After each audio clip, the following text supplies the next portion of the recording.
he's gonna like it? I mean, it's a big moment. Yeah, of course. He'll love it. I'd listen to Hannah if I were you, Destiny. Your boyfriend's 21st birthday is a big deal. Don't worry, it's what he's always wanted. I think. He'll love it. You're right, Jack loves football, rugby, music, so I'm sure he's gonna love a giant teddy bear for his birthday.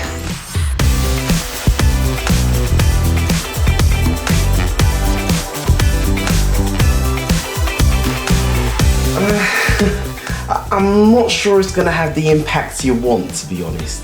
Fair enough. I'll have a rethink. If you wanted to help someone know that they were loved, what would you get for them or what would you do for them? Flowers, cards and chocolates are all great, but is that enough? And is there more to love than simply special dates or occasions or giving a gift when you've done something wrong? Everybody wants to know that they are loved, but the question is, how do we know that we are loved? The late Princess Diana once said, "The biggest disease the world suffers from in this day and age is the disease of people feeling unloved." We live in a world full of insecurities, and many seem uncertain about whether they are loved or not. What defines you? Is it a nice suit? Is it what you do or your music on iTunes? Is your foundation based on a foundation on your face, and when that's all stripped away, ask yourself, who are you? See, we dress to impress, but we're constantly changing, stressing that our friends will reject us because we're strange. So we look to our role models leading their roles on stage, but most of them don't even seem to know the way. The magazines are loaded with models with no flaws. They got you thinking in the mirror, who's the fairest of them all?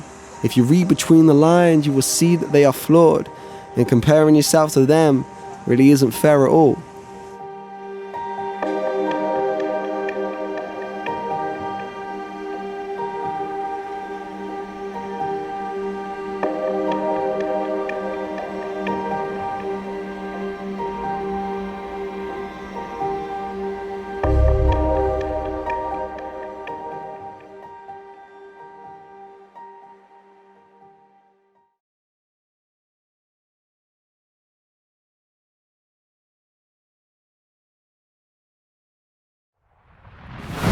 Ben Hayden was the artist you just saw, performing his own spoken word piece called Identity.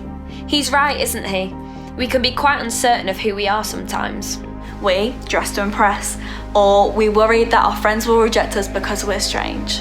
We follow these perfect and seemingly flawless people on our screens, but the reality is that behind all the makeup and the lights, they're flawed too. And the comparisons and the lack of identity are causing real issues.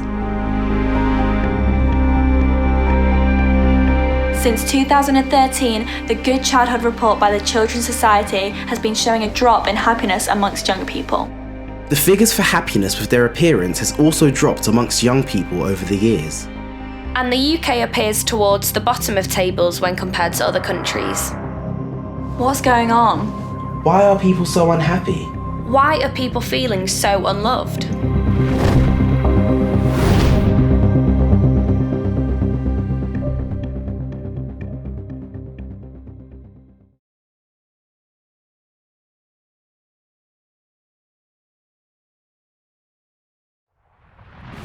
Many people don't think they're worth anything. Many feel unloved because compared to people on their TVs, they feel worthless.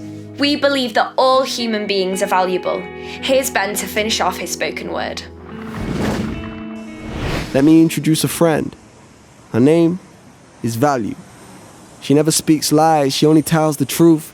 Tells me I'm worth more than what I wear and what I eat, cause those things run out, but she said she'll never leave. Tells me no diet or detox can refine me. No new look or Nike shoes can define me. See, Jack Wills tries to, but that's when she reminds me I'm a child of God. That's what defines me. Cause I am not my clothes, my car, or occupation. Not defined by the names or my current situation. I am not a phone, a star sign, or a payment. I'm a child of God. That's what my name is.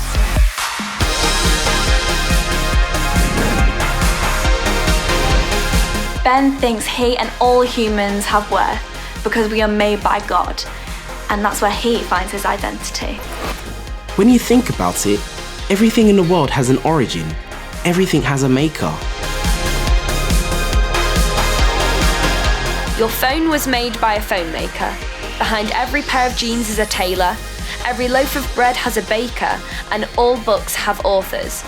Everything that exists has an innovator, a maker. If you have ever made anything, you'll know that feeling of creativity, pride, and worth. And that's what Christians believe, that we are created by a God who knows us and loves us and cares for us.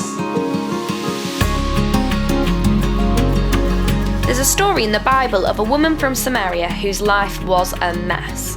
She had no friends and was not liked by anyone in her town because of the mistakes she had made. One day, the woman was at a well collecting water when a man asked her for a drink.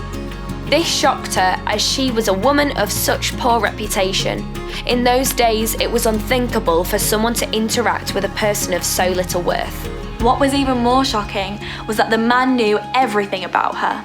Not in a weird kind of way, but in a loving kind of way. He knew her mistakes, her failures, and yet he talked to her.